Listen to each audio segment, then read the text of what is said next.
Biafra. This is Biafra Liberation Army Network coming to you again. Please do subscribe, like, share, and comment. Hello, good afternoon, everyone. Today is Thursday, the 21st day of November 2024. This is trending, and it is no longer news that the Finland authorities arrest Simon Ekpa, 4 others, on suspicion of terror activities. Now, this article is from Shara Reporters.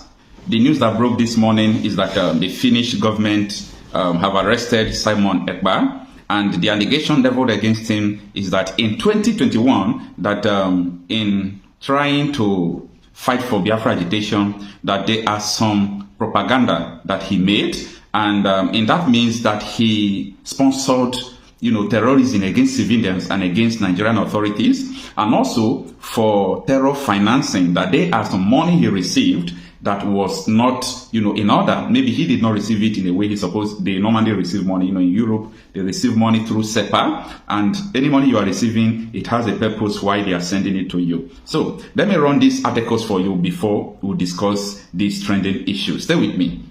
Now, Shara Reporters wrote, Simon Ekpa, who described himself as the Prime Minister of Biafra Republic government in exile, has been arrested and detained in Finland on charges of alleged terrorist activities. Local news sources in Finland report that the district court of Päijät-Häme has sent Ekpa, a Lahti-based Nigerian municipal politician, to prison on probable cause and suspicion of publicly inciting people to commit crimes with terrorist intent. The court claimed that Simon Ekpa has been spreading separatist propaganda on social media. The alleged crime occurred on August 23, 2021 in Lahti. The Finnish National Bureau of Investigation, NBI, is also seeking the detention of 4 additional men on terrorism-related charges. Ekpa, who has represented Finland National Coalition Party, NCP, in local roles, currently serves on Lahti Public Transport Committee. He is also known for leading a separatist group in Nigeria advocating for the establishment of an independent Biafra state in the country's southeast. Ekpa, a Finnish Nigerian separatist leader, is under scrutiny for allegedly using his position to incite violence against civilians and authorities in southeastern Nigeria. Authorities believe that he coordinated these efforts from Finland, leveraging his social media channels to promote harmful activities. As the self-proclaimed Prime Minister of Biafra Republic government in exile, Ekpa's actions have sparked concerns about his role in fueling unrest in the region. These activities has been carried out, among other means, via social media channels, said Detective Chief Inspector Otto Hiltunen in a statement. The NBI stated that its investigation focused on a Finnish citizen of Nigerian descent born in the 1980s suspected of publicly inciting crimes with terrorist intent. The police also suspect 4 other individuals of financing terrorism. All 5 were apprehended earlier this week. Among the suspects, Ekpa resides in Lahti region, while 2 others have address in Helsinki.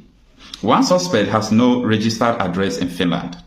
Ekpa has previously been implicated in criminal activities. In 2023, Finnish police detained him on suspicion of fundraising fraud, but released him later the same evening.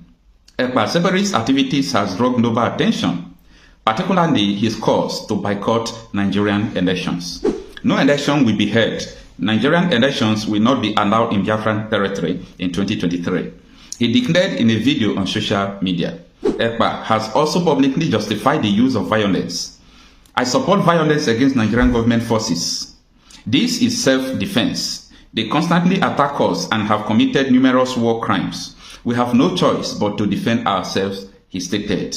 NCP Secretary Timo Elo declined to comment on Ekpa's possible membership of the party. We never say who is and who is not our member.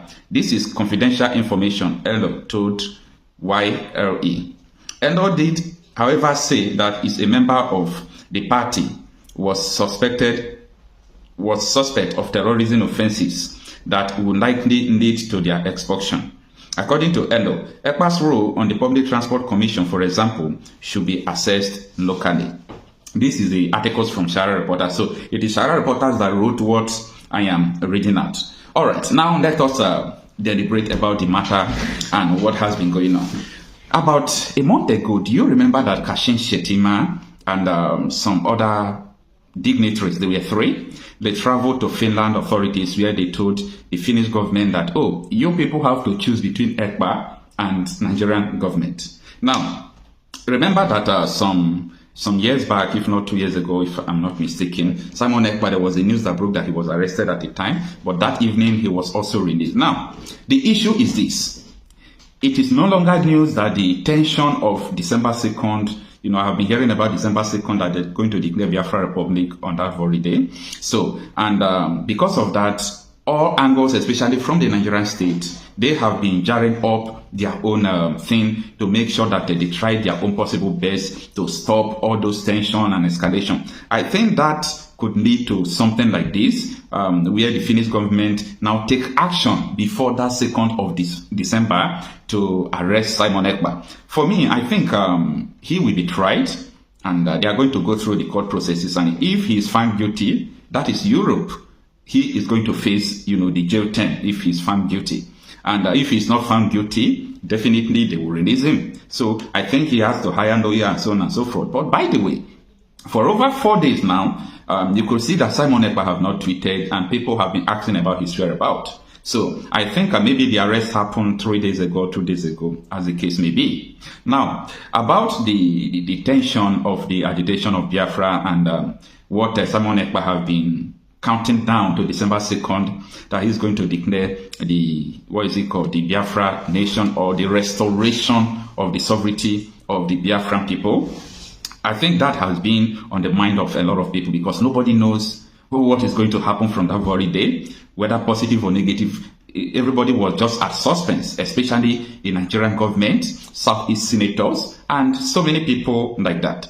But now that he's arrested, what people are asking is this. Maybe the declaration of what they said they're going to declare on December 2nd, maybe it's not going to happen again, and it will ease the tension and so on and so forth. But the question other people are asking is this. Will it stop the Biafra agitation? Absolutely no. It is not going to stop the Biafra agitation, because Biafra agitation is something that Nigerian government is not handling well. If Nigerian government is handling Biafra agitation well, I think by now, all these things will not be in place. What is hard for people to conduct a referendum? Nothing is absolutely hard to conduct a referendum. What is hard if people are saying we want our own country, we want this, and the reason why they are saying that is justified. Time without number have said that I am not against Biafra agitation, because I believe that indigenous people have the right for self-determination. But another thing is this. When Nnamdi Kanu was arrested, Simon Ekpa came out. Now that Simon Ekpa is arrested, what is going to happen next is what people don't know about. So that is why the major fault is from the Nigerian government. Nigerian government should be able to address the issue of Biafra agitation once and for all. This thing has been happening time immemorial. They have fought war for over 3 years. They went to Abuja Accord. Nigerian government violated the accord, and so on and so forth. So things has been happening right from 1970s up to today. So the issue of Biafra agitation is something that is sacrosanct. If I am in the position of a Nigerian president, if I'm a Nigerian president now, what I am going to do is this. I am going to talk to the indigenous people about what they want, because the right of the people is not you cannot scrap. It's not what you can just erase in a moment. It will go from generation to generation. It has outlived so many people, and it's still going to outlive so many people hearing it today. For me, I do not see anything that is bad about Biafra agitation, and I think the Nigerian government should be able, if they don't have bad intention of sponsoring terrorism, of issue of religion, how to impose religion on people, and what people talk when people talk about Islamization and so on and so forth, if they know that they are innocent of all these allegations, I think there is nothing wrong for them to organize a referendum and let people vote and see whether they really love to be part of Nigeria or they want to be part of the Biafra. So that is the news for the now. Let me know what you think on the comment section. I am Okocha myself, political blogger who talks reality out of issues. Have a wonderful day. And Igbo leaders have not only been working behind the scene, they have also shown their hands in plain sight. I know that when our father, Mbazulika Amaechi, was around, he led Igbo leaders to Buhari for release of Nnamdi Kanu. That is an intervention. I also know about other moves made by senators, made by governors. They have met Buhari, they have met Tinubu. But you know, this is a political issue. It's not for me, as far as I am concerned, it's not a criminal matter. It may have some criminal contents, but then essentially is a political issue, and it has to be resolved politically. Soludo hasn't changed his mind. In fact, he is intensifying his efforts in this regard. He's pushing for the release of Nnamdi Kanu behind the scene. He's not the type that will call a press conference to announce such moves and the successes he has made in that regard. He's not the type. He would want the release of Nnamdi Kanu to announce such success. And not only that, it is also important to let our people know that Soludo is not asking our people to open their shops and by so doing put themselves in harm's way. No. And that's why he's visiting the markets to build the confidence. There are so many things a leader will do behind the scene that I can't even talk about them here. I just can't. It's not good for him. It's not good for us. It's not even good for the institutions being persuaded. Because we don't want a situation where are working on the and you appear to be the one taking the credit. You get the point? You appear to be the one taking the credit. No. Let the president take the credit for the release